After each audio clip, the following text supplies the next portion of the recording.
Welcome to Reframe, a series of Scan Group where we talk about major issues in healthcare and people trying to solve them. I'm thrilled to be here today with Susan Nardi. Susan is a world-class tennis coach who I met on the mean streets of Los Angeles, where she is a tennis director at the Westchester Tennis Facility.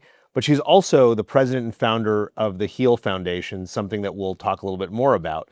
And so you've spent your life really playing and teaching tennis. And one of the things that I find most remarkable about you is how positive you are. You have this incredible philosophy of just really, positive psychology and the impact that that can have on a player's game. Maybe tell me a little bit how you got to that. I think I'm a byproduct of my parents and how my parents raised us, and everything was, looking for the silver lining, but, there's positive in everything, and you just have to find it, and you have to look for it. But, I would sit there at basketball camps with my uncle, Bill, and would got to talk to one of his, fellow coaches that he was best friends with, and I would sit there, and lo and behold, I sat next to Coach Wooden, for weeks in the Wow. summer, Wow. getting to talk to Coach Wooden and him Wow. injecting me with positivity just like my parents did, so I thought that was just So a lot of normal. people in healthcare, don't follow sports. They're actually nerds. So maybe just, for those who don't know who John Wooden was, maybe you could tell them a little bit about who John Wooden was. He's probably one of the most iconic basketball coaches ever. He won 10 NCAA titles at UCLA, and he is actually from He was Indiana. Kareem's coach, right? Kareem's Yeah. coach, back, at UCLA. I mean, Bill Walton's coach, and just, he was the gold standard. So His me what did you learn from Wooden in particular?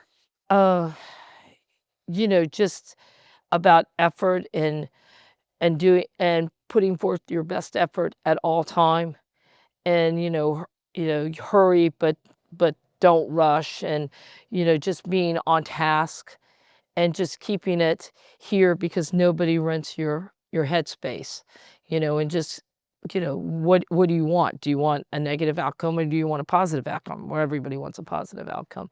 So, fill your head with what you want.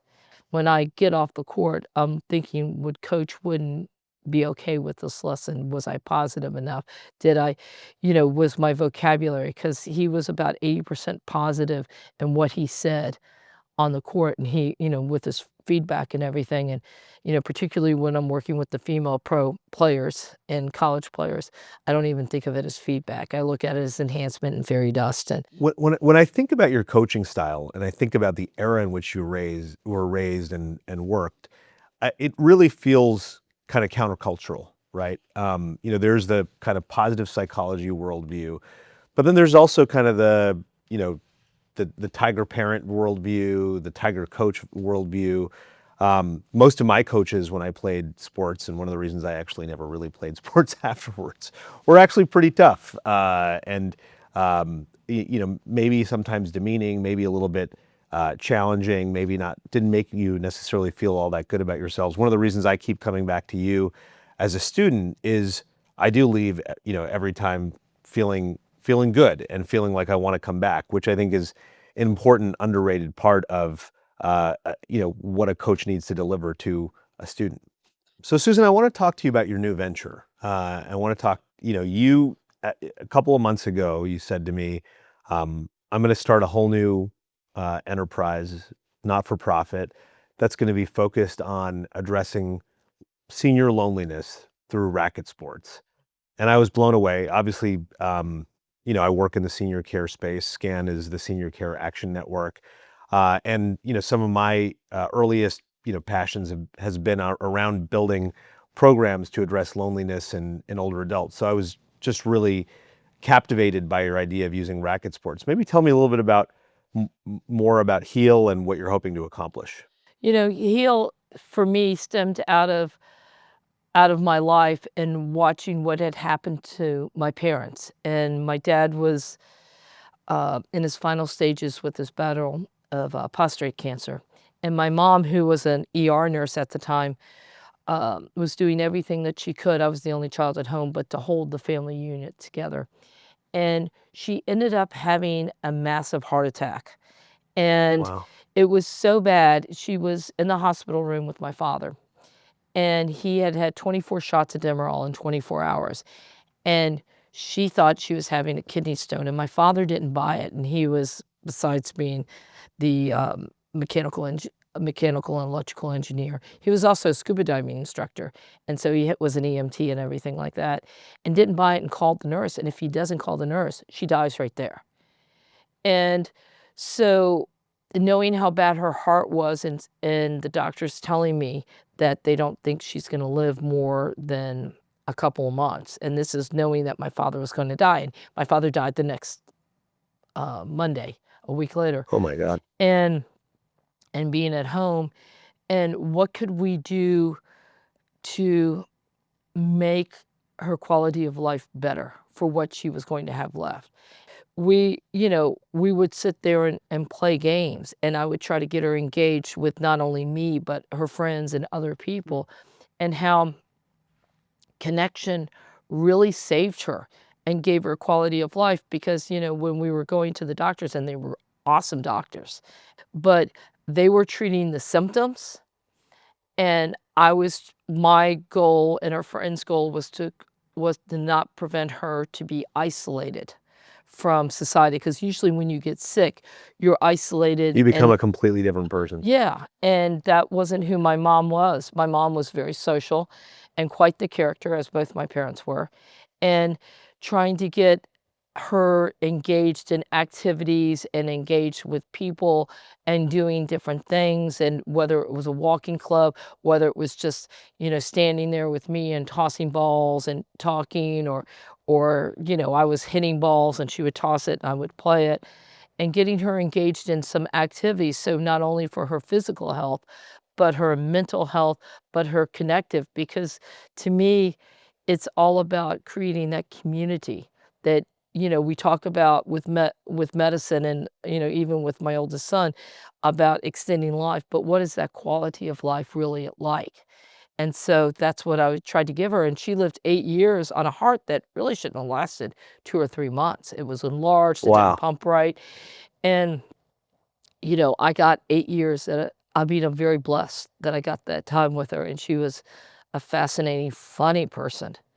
And so that's what I thought of Heal, and I'm sitting there and I'm talking to my business partner, Brent, and we're going over all this, and I'm telling him stories, and this just kind of rolled out of his mouth. He says, "Helping ease adult loneliness." Huh. And I'm like going, "That's it," because we've all, as adults, have dealt with loneliness at one phase in our life or another, For and sure. so how can we help people connect?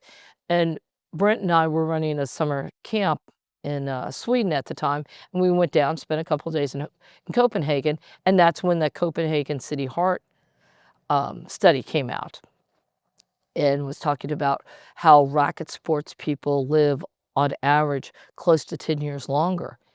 And we're sitting there, and he and I are just, having dinner, and we're talking. It's like, well, what if we married the two ideas together as racket sports, because people live longer, and it's not just exercise, it's connection. Yeah. And it's how developing hand-eye coordination works your brain and the cerebellum in the back, and how it ignites where 50% of your brain cells in this organ that's about the size of a golf ball, and how that ignites all the other gray matter, and how that keeps your brain healthy, and how that social connection, because to the rise of pickleball, and as a tennis person, I'm also certified in pickleball, and I like pickleball too, is Is pickleball really exercise though, Susan? it's more about social connection. There Yeah. is some exercise Yeah. to it. It's Okay. not in the Copenhagen study, it doesn't rate as high as tennis. Actually, the number 1 was, table tennis, ping pong, Wow. Wow. and tennis being 2, and then badminton 3, and then it goes down the list, and pickleball, I think, is like 5 or 6 in the study, but it does interact people with each other, and how powerful that is, because it gives them purpose, and it gives them something to look forward to, and as humans, we're always wanting to look forward to something, and that connection, and then you have that time, and people get addicted because they want to have that interaction with someone, and I think that's part of the feel of my classes is people wanna see what music I'm going to play. Is it going to be Motown? Is it going to be disco? Is it going to Or are be you gonna sing, Susan? am I Because going you to are known sing? to do that. You are known to do that, so Yeah, I am no doubt, the party with the Nardi on the court, yes. and, you know, and to make it a joyous, fun-loving experience. Because to me, it's about that connection and who you meet. Because my classes are pretty wild in the range of not only age, but The but age range is really remarkable, right? yeah. The sort of intergenerational aspect of the course classes that you run.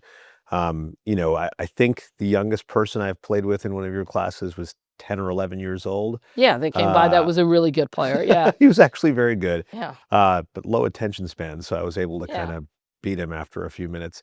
And then, you've got folks who are in their 70s, late into their 70s, actually, right? Yeah, that come out and stuff like that, yeah, and, to me, that's really what it should be about people, about barriers being broken and people feeling comfortable, you know, playing and laughing and having joy and connecting and creating a community, and, last night I was doing a class and, Veronica, my, pro player, who I'm extremely close to, and we were running a class, and one of the, people that were there had had something traumatic happen, but to her, all she could think about was coming to tennis and being with her new friends and having that connection and how it lowered her stress level, and she's like at the end, she says, "I feel so much better."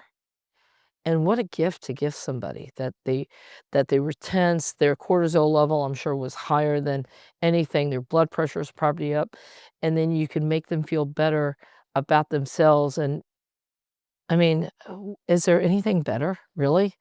So tell us more about Heal. What form is it gonna take? What are you gonna do for older adults? When's your first event? First event's coming up, it's going to be April 19th here in Long Beach, at El Dorado Park from 3 to 5, and we'll have signups and everything up on the website, but we wanna create a safe, nurturing, thriving environment where anybody can feel connected and heard and played and meet other people that have similar interests, whether it's tennis and whether it's playing LA live ball, whether it's learning how to play tennis, whether it's learning how to play tennis with a red foam ball, whether it's playing pickleball, whether it's playing pickleball with a foam ball. It's, and scaling it to wherever the person is at, where nobody's going to judge, nobody's, anything like that, and helping you develop the skills, work your brain, meet new people. And that's really what it's about, and get you in a new social context, that you have a new community. Susan, I can imagine some people listening to this and say, aren't you gonna be increasing injury risk for older adults? So how do you think about minimizing injury risk? I mean, the social connection piece is really remarkable and is gonna be super helpful to people, I'm sure. But there are those folks who say that, pickleball is keeping orthopedic surgeons in business these days. Yeah. How do you think about the injury risk problem? Well, there's things that you can do, and helping people realize where they're at health-wise and what they can and cannot do.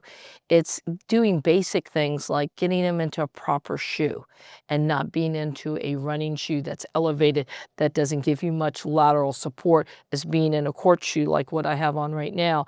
It's, a lot of times I do a lot of adaptive tennis and pickleball, and instead of having the hard pickleball, we use a red foam ball because it's softer. So a lot of pickleball injuries happen because they get hit in the face, and they'll have eye injuries and so on and so forth. And if you can, that's just like having a Nerf ball that just bounces, and it's safe. It's actually really quiet, so nobody complains about noise, and it's, so the music is even better, and you're not dealing with that, but it's learning your limitation, that it's not about win, win, win, win, win, it's about the process of playing. And I think when you give that kind of leeway to something, that it's the social thing, that, you play within what you can do. A lot of people have limits with their balance and stuff like that, and there are things to do as a coach to help them with that. And it's exposing them to that and helping their health be better. So that's what we're trying to do, and get that. And we're all CPR, Yep. first aid certified, as you can imagine. I am, being that I was a dialysis and transplant mom. I've got all that. But We'll get to it's to that in a set minute. Yeah. it's to set it so that people are as safe as they can possibly be without putting them in plastic wrap. Susan, I want to pivot to this. You just made mention of your dialysis, being a dialysis mom, and having some experience with the healthcare system. In some of the conversations you and I have had before, you've been highly critical of the healthcare system, having navigated a child through it, and not just the care delivery system, but also the insurance system. It's not often that we get to hear someone as articulate as you talk about what's wrong with the healthcare system from a patient and caregiver perspective. So would love to hear a little bit about your experience if you're willing to share that. I was very much the advocate for my young son, Alex, who couldn't speak up for himself when something. How old was he? He was 15 when he got diagnosed with nephrotic syndrome. It ended up being a really rare case. He had what they called isolated diffuse mesangial sclerosis. Wow. So it was extremely rare. I think He's 15 years old? he was 15 months old. 15 months old. Yeah. And wow. we were the second case documented in the US. There was, Wow. I think, a case in Chicago. And it's, having to advocate and fight for his stuff that he needed to thrive and to live. And then to do all that, but it was interesting being from the child who helped take care of your parents that were sick, because I had done that with my mom, helping with my dad and giving him Demerol shots and stuff like that when I was in high school, which is something that was pretty wild. To my oldest sister having epilepsy and dealing with her grandma and pitting my Caesars on and off and not knowing when So you're that was almost gonna like an happen. extreme case of the sandwich generation, and having needed to do caregiving of your older parents for a long period of time, as well as having a sick child for a long time. And having a sick child, and having to do that. And it's so funny, because from my perspective, you know doctors diagnose the problem, and they don't realize part of what you're treating is the whole family, and the whole family having to deal with it. Because I did dialysis at home. He was on CCPD, and then he had to have a 16 French Mickey for nighttime feedings, because we were trying to get him to 10 kilos so he could get a transplant and increase the odds of it being successful. And, the stresses and the strains, I mean, it pretty much all fell on me, and the weight in which I carried. I feel like my mid-30s, I aged probably 20 years just managing that, but no one ever came to me and asked, what can we do to help the family unit and the stresses and the strains of, talking to people or doing that. And I saw that with my mom too, as far as, as she was getting older, and the whole thing, the isolation. And there was times as the parent taking care of the child that I felt very isolated. Yeah. I had no help to go to get any kind of relief. What do you wish would have been in place for you? Some sort of support network to help the caregivers, the whole unit, process and deal with what was going on. Because I had, medically so much on me, because I had to not only hook him up to dialysis and take him off, but, the machine would code during the middle of the night, and it would be like an E6 code. Well, that's all it told you. I'd have to wake up and work the problem, and have to go through the steps. So I didn't really get much sleep, in that time period. And then the doctor's appointments and managing all that. And they And then fret you with the insurance company. You told and the insurance company, and fighting for them because they didn't want to approve things that the doctors said that he needed, and yet they wanted to put that financial burden on us. So almost pit you against the insurance company. Yeah, I didn't feel like they were an ally or a support. I felt like they were an adversary at certain points in times, and there was a very well-known documented phone call between me and the CEO of that insurance company, and I was just like letting them have it, and I was being my mother in junior form, just letting them have it, and it's like, "Well, no, this is what you're going to do." I was like, "Nobody wants to have, you know, $1 million case." I certainly didn't want that. Nobody wants that. Nobody wants to see their child suffer or anything like that, or anybody suffer, but, you know, um, I need this help, and you're going to give it to me kinda And thing. why do you think it had to get all the way to that point? What was it? I think Was it just such a unique case and unique situation, or was it? I think they were looking at it from a financial standpoint and bean counting it is what I would call it, and they lost the human connection Mhm. of that this is actually a patient, and I did things of You almost felt dehumanized. I felt massively dehumanized, and that was my problem. And it's like, no, this is about a little boy, and this is about, a young mom and a young dad trying to take care of a little boy, and you're responsible for helping with this. And you're saying, the doctors are saying, I need this, but you're not wanting to provide that.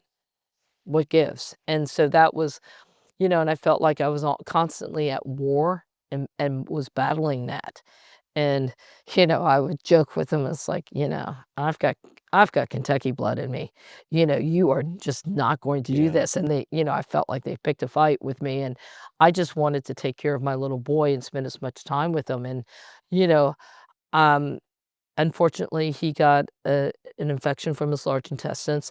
It's always with a transplant, it's either an infection or Necrotizing rejection. colitis or Yeah, and he got an infection and one morning just woke up and he passed away, I'm so and sorry. it's one of those things that, I mean, we did the best that we could, and he had a good life for what he had, but it's to remember that, there are adults, even with the seniors and stuff, there are adults dealing with the care component, and how do you help them and give them that release, and that's the other aspect of what HEAL is working with, the health insurance industry, and me not looking at them as adversaries, is, me looking at them as, "Let's partner, let's create a connection, that let's do things that with people that we can prevent them from being isolated, and we can solve things. Let's help the family unit that needs, uh, a break and a relief, and help them with stuff." And that's kinda how I view it now. I don't view it as adversarial like I did, even 20 years ago, because this all happened, like, 25 years ago, 26 years ago. So, my view has changed. Can I ask you what might be, a really personal question? Have you ever gotten over kind of the traumas that you experienced? Yes and no. I mean, I've had my share of therapy over it, and because you have to process every loss is different. When you're a child, at some point in time, you expect that your parents will pass. Your sibling, that's another matter. You don't really think about that. But your child, it's not supposed to happen that way. I think, you don't get over it, you just process it differently. And he's always in my thoughts and he's always in my mind, but you you kinda just deal with it, and then something comes up and it reminds you of that emotional thing, like when you see him intubated, or this surgery or that surgery, and how I view things, and certain things will remind me. But in general, I just go about and try to live my happy-go-lucky life on the court and not let anything bother me. Yeah, I think part of what we're trying to do at SCAN is really honor the kinds of experiences that you just described, and see people as whole people. I think you've seen our advertising campaign, Health Insurance is Broken. Yeah, most accurate and the best ad of 2025, because you showed it to me, I think it was in December. Showed it to you before anyone else saw it, actually. Yeah. Yeah, and I thought that was very accurate because there's not anything in those scenes that I haven't experienced. To have a company and a CEO say, these are the problems, and we realize these are the problems, and we're looking at how do we address this and how do we fix that, is extraordinarily refreshing, because people try to hide things and put the perfect thing, like it's Facebook and life is perfect or whatever. Well, life isn't perfect, and these are the things that you have to deal with. And how brutally honest it was incredible. Thanks. So thank you for that. Thank you. Yeah, no. So it seems really like your experiences with your mother, your experiences with your son, really feed a lot into what you're trying to accomplish at Heal. That sense of isolation you felt as a 30-something-year-old mother, caregiver to your mother, really influences your passion for serving people who are going through challenging times. Yeah, very much so. Very much so. I mean, I was looking at the lady last night who was going through something traumatic with her own kid and what had happened. And, she was so relieved to see me there and to talk to somebody, and she just wanted that connection. And so the tennis lesson was not only about the exercise and the brain work that was going on. And she was somebody that started with me as a beginner, and now she's in an intermediate live ball group. But it was about the connection of wanting to be with her people and having someone to talk to and relate to it. And I think that's critical in how we heal and get better as a not only as a person, but as a community. So Heal's first event is going to be in April. April 19th. April 19th. Project forward. Where is Heal in a year, 5 years, 10 years? What are you going to do with this organization over time? I mean, the goal is to have this start in my backyard, which is Southern California, my adult home, and then expand throughout the country. Is is to have events that we take away the barrier of something costing money. And because there are a lot of people that are socially isolated because they can't afford to do things. So we can help you.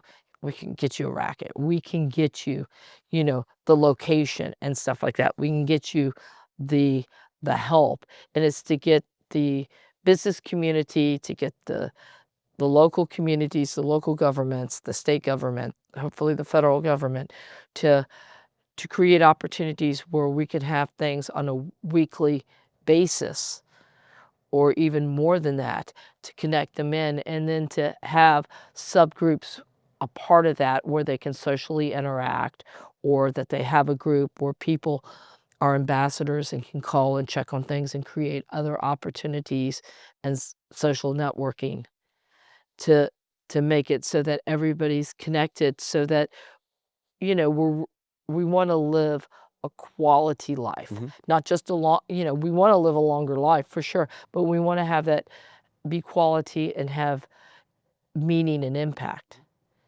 And I think play is a great way, because all animals play, but when we get older as humans, we think, well, that's child's play, and it's not child's play. It gives us purpose. It gives us, ways to explore and to learn new things. And I think seniors need that as much, if not more, than anybody, and yet it kind of gets lost in translation. And so that's what I want to bring it to, whether it's some adaptive form of tennis, pickleball, ping pong, whether it's in a community setting, whether it's going to nursing or rehab facilities, whether it's people that are taking care of other people, caregivers, that we have this different interaction, that we can enhance the quality of life for everybody, because connection is medicine. And I think that should really be our first line of defense, is, as we're helping somebody get better on one aspect, we have to look at that whole person. And that's why I love what you guys are doing here with SCAN. Thank you so much. Well, it was really wonderful to have you, Susan. It's always good to sit down and talk, and we're not on the tennis court, which is hopefully soon. Hopefully soon. Yeah, hopefully I'll see you out there soon. Yes, absolutely.